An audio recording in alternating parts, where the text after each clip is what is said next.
Hi, this is Jim Ave again, and we are going to go over the self-leadership book review and form assignment. But first, I want to introduce you to two tools that I'm using to do this announcement. I'm using Prezi at Prezi.com, and I'm using Screenomatic at Screenomatic.com. Prezi is a free tool. Uh, that's the one I'm using, but with Prezi you can't do audio or screen capturing, so I'm using Screenomatic to do that. The Screenomatic is free, and so is Prezi. With Screenomatic, the free version, you're limited to 15-minute presentations.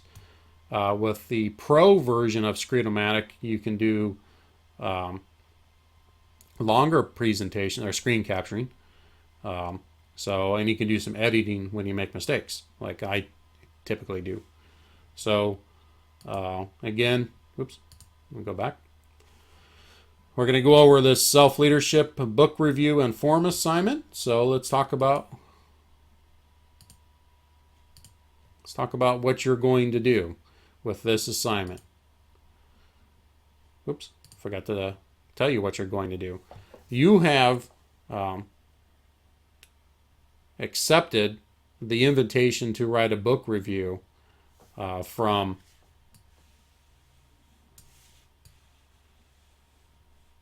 there it is. I knew I had it in here. You have accepted an invitation to write a book review for the renowned Journal of Exceptional Kinesiology Practitioners. This is not really a real journal. I just made it up. For the self-leadership and the 1-minute manager text. Well, you probably never have written a book review, an academic book review.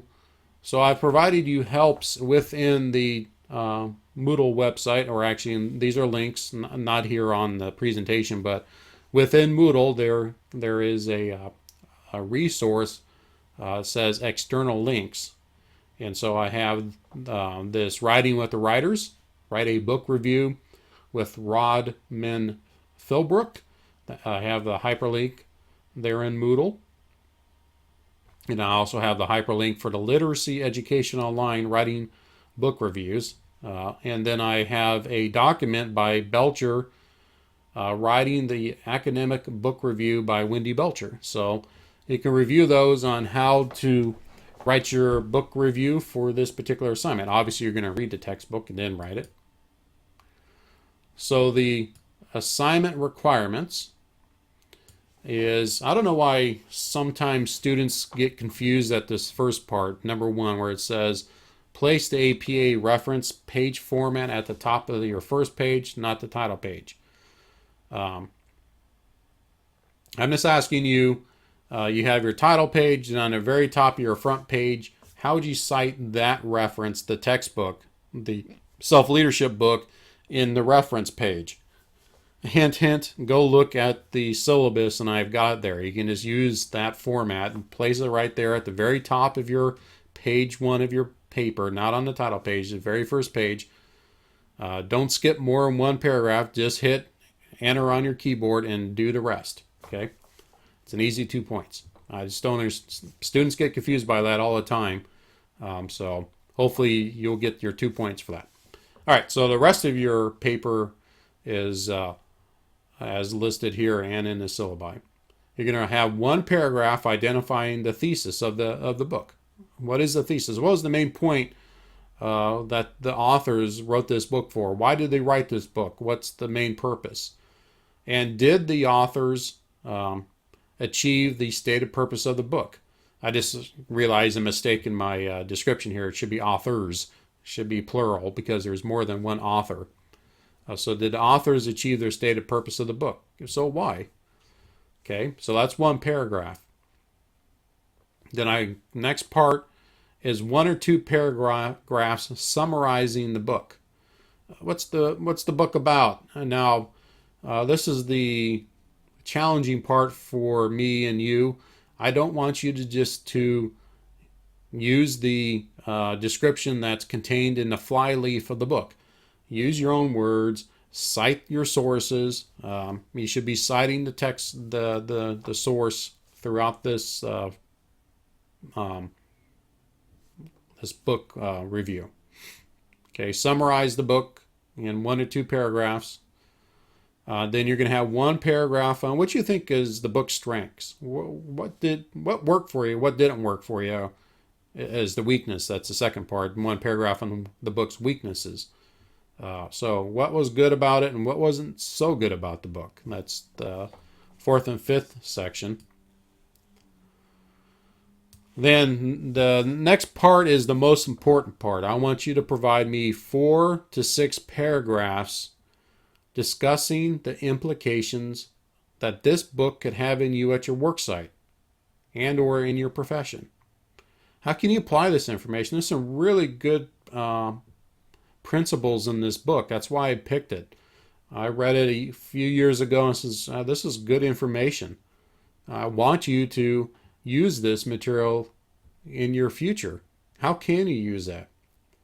What did the findings and conclusions mean to you? And again, how can you apply this information? And the areas above, sections 2, 3, 4, and 5 should be written in the third person, but this section where you're applying the information should be written in the first person because you're applying this. This is about you.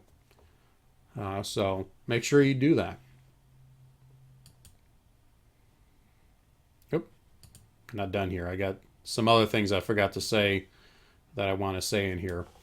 I want you to make sure that you include section titles. At this point in the program, I expect you to know how to do section titles using APA, but make sure you use section titles. This should be one level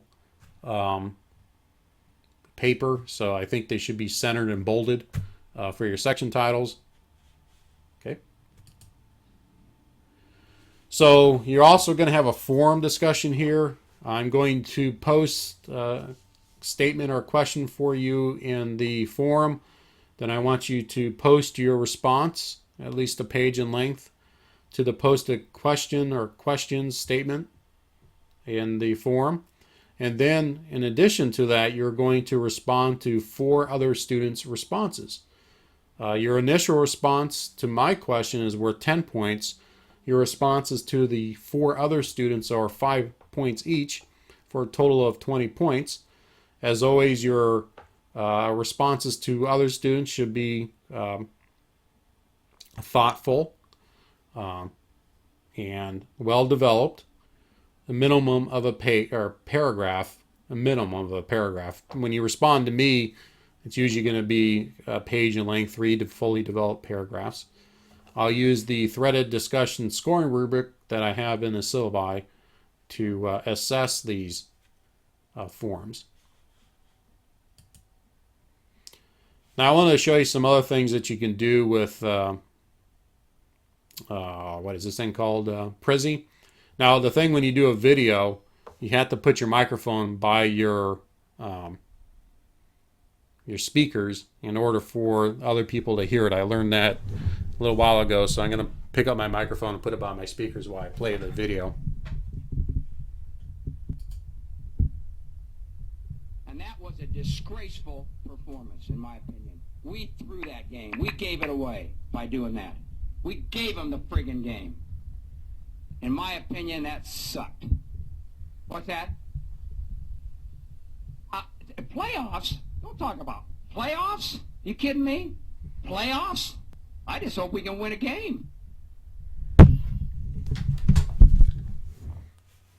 Playoffs? It's a thing that me and some of the coaches say back and forth to one another. Is playoffs? We're just trying to win a game. So there's some things you can do in your presentations, your issue debate presentations. You can bring in videos, but again, you have to put your microphone next to your speakers so others can hear it. So questions, if you have any questions about this assignment, make sure you use the Q&A forum. That's what it's there for, to help you out. And I think, again, I like this book. I think it'll be helpful to you. It's a pretty easy read, and the paper is pretty straightforward. you got any questions, feel free to ask them, and I'm here to help. And thanks for your attention.